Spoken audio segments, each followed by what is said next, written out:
उन्हाळ्याच्या सुट्टीमध्ये उष्णतेचे त्रास होऊ नयेत यासाठी आपल्याला आपल्या खाण्यापिण्यामध्ये अर्थातच सगळ्या कुटुंबाच्या खाण्यापिण्यामध्ये सुधारणा करणं गरजेचं असतं. सगळ्यात आधी करण्याचा सगळ्यात मोठा बदल म्हणजे आल्याचा चहा पिणं बंद करणं, आल्याचा वापर कमीत कमी करणं. आलं हे खरं तर पचनासाठी अतिशय उत्तम घरगुती आयुर्वेदिक औषध आहे. भूक लागण्यासाठी, पचनासाठी, गॅसेसचा त्रास होऊ नये म्हणून आजीबाईच्या बटव्यातलं हे हमखास औषधी द्रव्य.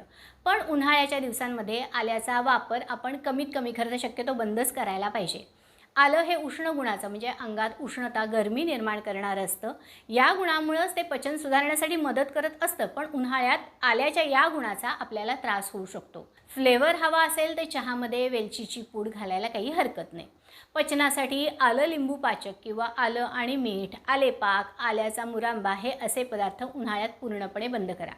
पचनासाठी यावेळी सुंठीचा वापर करायला काही हरकत नाही.